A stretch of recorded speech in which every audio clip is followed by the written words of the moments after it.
عام طور پر post office میں لوگوں کا آنا جانا کم ہوتا ہے، لیکن گزشتہ کچھ دنوں سے بنگلور سمیت ریاست کے مختلف علاقوں کی پوسٹ آفس میں خواتین کا غیر معمولی رش دیکھا جا رہا ہے۔ دراصل ایک افواہ کے بعد یہ رش بڑھنے لگا ہے۔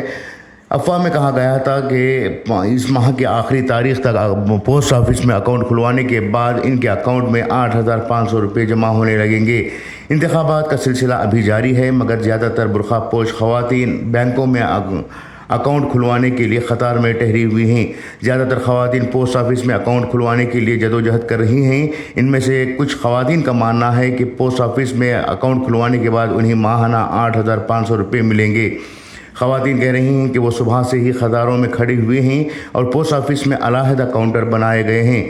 پوسٹ آفس کے اہلکاروں کا کہنا ہے کہ ایک افواہ کے بعد اچانک پوسٹ آفس میں اکاؤنٹ کھولنے کے لیے رش بڑھنے لگا ہے۔ عام طور پر دوسرے دنوں میں 50 تا 60 اکاؤنٹ کھولے جاتے تھے، لیکن اس کے لیے اب علیحدہ انتظامات کیے گئے ہیں۔ اس کے بعد سے ہر دن 500 سے 600 اکاؤنٹ کھولے جا رہے ہیں۔ بعض اوقات دن میں 1000 کھاتے بھی کھولے گئے ہیں۔ محکمے کے ذرائع کے مطابق یہ رش گزشتہ 3-4 دنوں سے دیکھا جا رہا ہے۔ بتایا جا رہا ہے کہ کانگریس کے بعض ارکان اسمبلی نے افواہ پھیلائی تھی، جس پر یقین کر کے خواتین نے پوسٹ آفس میں قطار لگائی ہے۔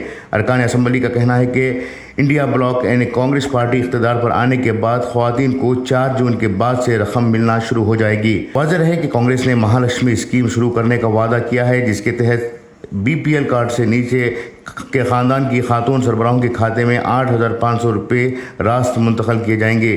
کرناٹک حکومت کی گرہ لکشمی اسکیم گارنٹی کے مماثل ہے، جس کے تحت BPL خاندانوں کی خاتون سربراہوں کو ماہانہ 2,000 روپے دیے جا رہے ہیں۔ بیورو رپورٹ، انقلاب نیوز، بنگلورو۔